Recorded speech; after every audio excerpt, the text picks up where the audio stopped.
My name is Daniel. I am 60 years old. Saying my age out loud still feels unfamiliar.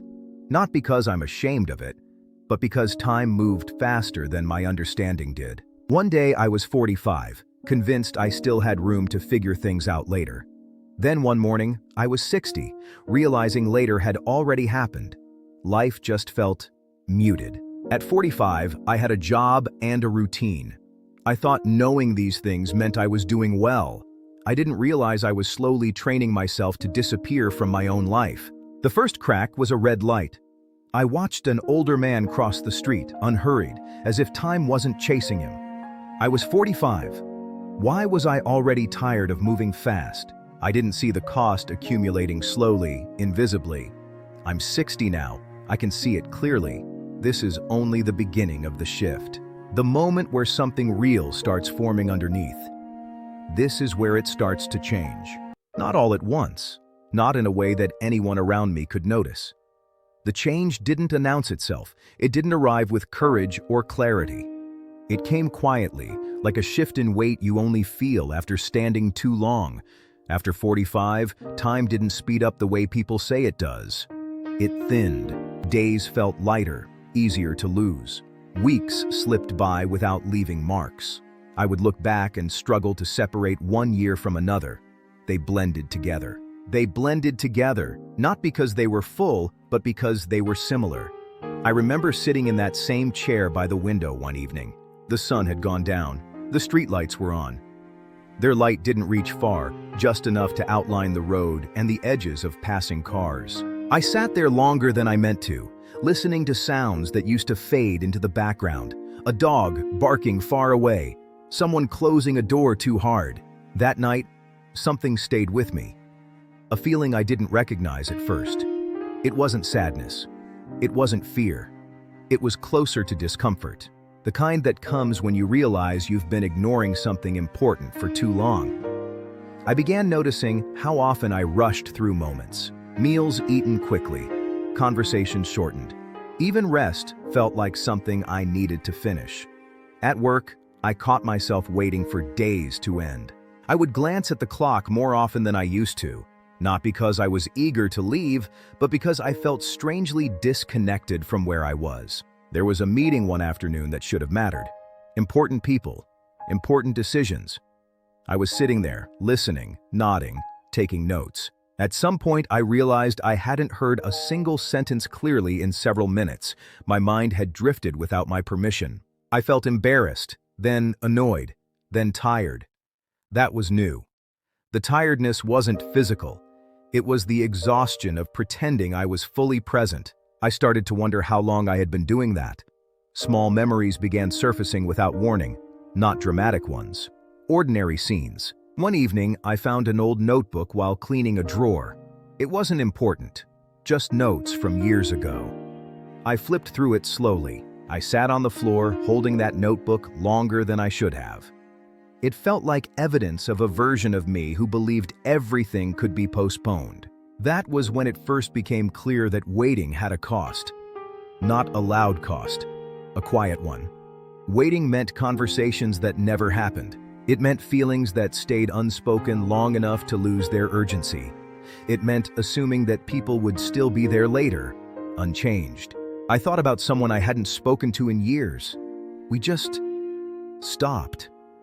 Life filled the space between us and neither of us crossed it again. As the years moved on, moments like that became harder to ignore. Silence didn't feel empty anymore. It felt full, heavy with things I hadn't paid attention to. There was a morning when I stood in front of the mirror longer than usual, not examining my face, just looking. The lines were deeper. The eyes looked different. I realized then that I had spent years preparing for a future that had already arrived. If I was already here, then the way I had been living couldn't continue. Understanding doesn't come when you demand it. I wasn't broken. I was awake in a way I hadn't been before. And you can't go back to sleep. For a long time, I thought noticing was enough. That if I simply became aware, something would resolve itself naturally. I didn't understand that awareness is not gentle. It arrives to ask for something back. When I started noticing my life more clearly, I also started noticing how much effort I had spent avoiding certain truths. Not because they were dramatic, but because they were inconvenient. I began making changes that were invisible to most people. I listened longer. I interrupted less. I allowed conversations to become uncomfortable instead of smoothing them over. Sometimes this led to closeness. Sometimes it led to distance. Both felt honest. Once you've seen the cost of that avoidance, it's hard to fully return to it. I thought about time differently now. Not as something abundant or scarce, but as something active. Something that responds to attention. The more I paid attention, the more real my days felt. The less I did, the more they slipped away unnoticed. Understanding comes when you're ready to stop running. The cost of answering isn't something you see immediately. It doesn't arrive with a bill or a warning. It shows up slowly in the quiet after you decide not to turn away from yourself anymore. When I began answering what noticing demanded, I expected clarity. What I got instead was loss. I lost ease. Life stopped feeling automatic. Decisions that once made themselves now asked for attention. I noticed how often I used to say yes just to keep things simple. Answering meant saying no more often. It meant taking up space. Some connections only survive on inattention. When you begin to show up fully, they don't know where to place you anymore. But that was the trade. Comfort and ease for presence. Being present when the truth complicates things instead of simplifying them. I already paid the price of not answering once.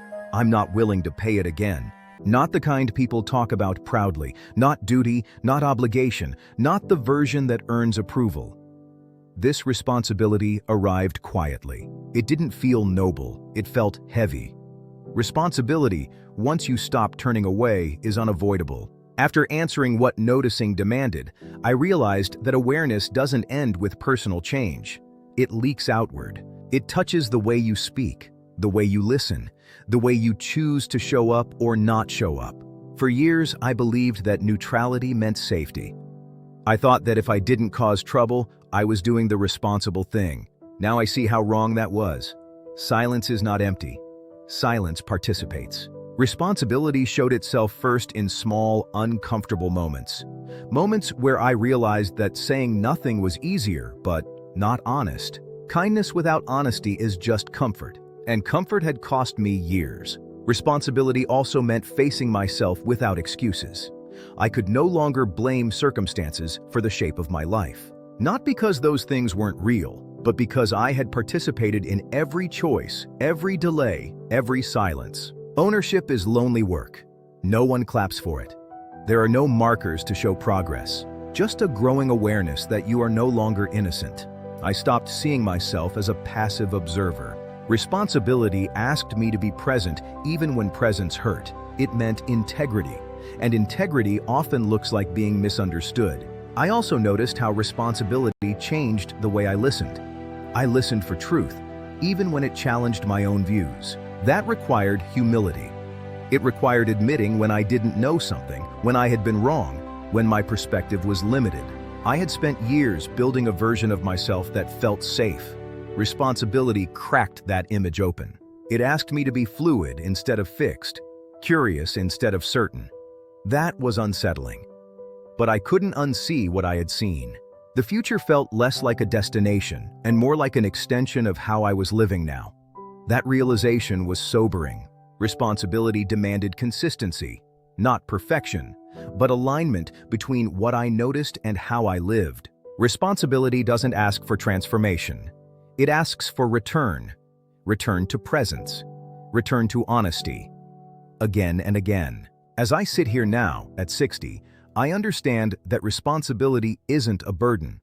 It's a relationship with yourself, with others, with time. I don't feel lighter because of responsibility. I feel grounded, and that grounding comes with weight. Because what comes next isn't about responsibility itself. It's about what happens when you carry it long enough. I didn't notice it at first. Truth rarely arrives with noise.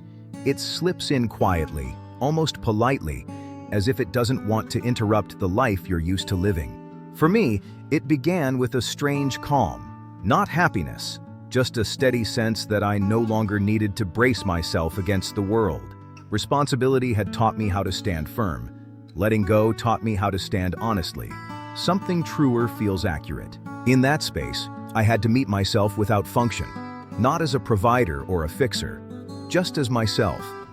I realized my self-worth was not tied to usefulness. Uncertainty is not emptiness.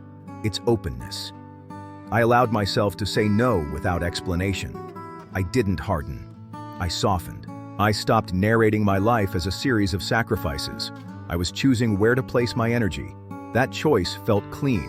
At 60, I don't feel finished, but I feel honest. Something truer feels like relief from pretending. It feels like being able to say quietly, "This is enough." Not as a conclusion, but as a presence. Responsibility doesn't stay sharp forever. At first, it presses against you, unfamiliar and heavy. Over time, though, it settles. Not because it becomes lighter, but because your hands learn its shape. Carrying responsibility long enough changes your posture. You stand differently when you stop bracing against yourself. Your shoulders drop. Your breath finds a steadier rhythm. What changed most for me was my relationship with time. Time stopped feeling like something chasing me. It began to feel like something walking beside me. Carrying responsibility long enough also softened something in me. I expected it to harden me, but it made me more patient. When you stop running from your own discomfort, other people's discomfort becomes easier to sit with. I learned that carrying responsibility teaches you discernment. You stop confusing relief with rest. You learn the texture of what is real. Real moments don't announce themselves. They just settle into you. Compassion doesn't erase responsibility. It makes it sustainable. I no longer speak just to be understood. I speak to be true. Clarity has its own quiet comfort. I also learned how to rest differently. Rest used to mean escape. Now it means return. Return to my body. Return to whatever moment I am actually in. When you stop resisting your own life, it becomes less exhausting. There were days when I felt the weight of years in my bones. Responsibility didn't feel philosophical. It felt physical. And still, I preferred this tiredness to the older one. This tiredness had meaning. Belonging, I learned, isn't about being welcomed everywhere. It's about being able to stay whole where you are. I belong now in fewer places. Those places matter more. As 60 settled into me, I felt less urgency to explain myself. Carrying responsibility long enough quiets that noise. You stop performing your life. You start inhabiting it. I don't feel finished. I don't feel resolved. I feel inhabited. That may be the closest thing to peace I know. This feels like another place to pause. Because what comes next isn't about carrying responsibility anymore. It's about what you let go of once it has shaped you. Letting go doesn't happen the way people describe it. There is no dramatic release, no single decision that clears everything. What actually happens is quieter. You stop gripping as tightly. You loosen your fingers a little at a time. What surprised me was this. You don't let go of responsibility itself. You let go of the fear that made you carry it incorrectly. For years, I held responsibility like a shield, something to protect myself from judgment, from regret, from being seen as weak. But vigilance is not the same as care. Vigilance is tense. Care is attentive. Once responsibility had taught me steadiness, I no longer needed the fear. Letting go began with noticing how often I said yes out of obligation rather than intention. How often I confused being needed with being valued. I realized I had been loyal to versions of myself that no longer existed. Letting go meant allowing those versions to rest. We rarely talk about the guilt of growth, about how becoming someone new can feel like a betrayal of who you used to be. But staying the same when you have already changed is its own kind of dishonesty. So I began to let go of explanations. I let go of the need to be understood by everyone.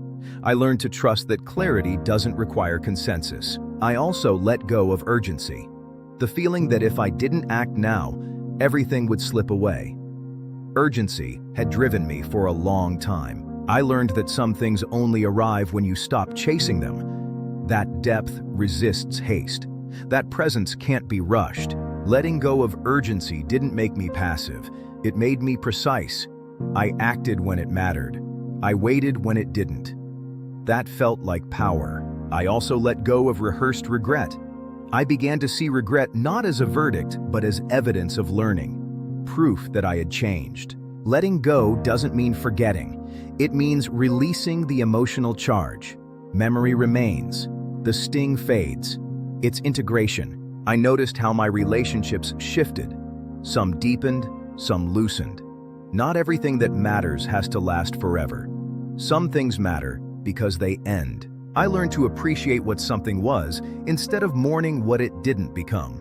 That brought unexpected peace. I also let go of comparison. I stopped measuring my life against invisible timelines. Life isn't a race, it's a rhythm. You find your rhythm by listening, not by competing. Once listening became natural, comparison lost its appeal. I didn't need to prove anything. I let go of the idea that struggle validates worth. Kindness and presence are simple, but not easy. They require consistency. Trusting that a quiet life can still be meaningful. Pain doesn't need an audience to be real. Healing doesn't need applause. I let go of the fantasy of arrival. I stopped asking, "Is this it?" I started asking, "Am I here?" That question changed everything. As I let go, something unexpected happened. I felt lighter, but not emptier. Space opened up, not absence, but possibility. I noticed beauty more easily. Morning light on a wall, the comfort of a shared silence. I had been too busy carrying weight. At 60, I feel practiced. Practiced at noticing when it's time to hold on and when it's time to open my hand. Something quieter, something truer. I didn't wake up one morning with a new revelation. There was no sudden clarity. What came instead was a slow settling, like dust finally resting after years of movement. Understanding doesn't always arrive as something new. Sometimes it arrives as the absence of noise. Responsibility had trained me to react quickly. Something truer taught me to wait. Waiting is not inactivity. It is attention without interference. In that waiting, I began to notice what remained when I stopped striving to become anything else. What remained was steadiness. I started to see my life less as a story and more as a landscape. Some parts were worn down by repetition, some still untouched. I stopped trying to edit this landscape. I walked through it instead. I revisited moments I had avoided, moments where I had failed someone. They looked different now. Less like evidence, more like context. Understanding grew when I stopped asking why and began asking, what did this shape in me? I saw how certain disappointments had sharpened my patience, how certain losses had softened my pride. Meaning did not precede experience. It followed endurance. You live first, you endure, you adapt, and only later, sometimes much later, does understanding begin to grow. It simply acknowledges transformation. I stopped needing my past to make sense. I no longer equate effort with worth. I stopped asking whether a day was productive. I started noticing whether it was honest. Was I present in my body? Was I attentive? Was I responding rather than performing? I began to trust subtlety. Big gestures no longer impressed me. What moved me were small, consistent acts of integrity. Showing up, listening without preparing a response, leaving when staying would require pretending. I noticed how memory softened further, loosening its grip. Certain memories stopped demanding interpretation. This neutrality was new. I didn't need to redeem it. It had already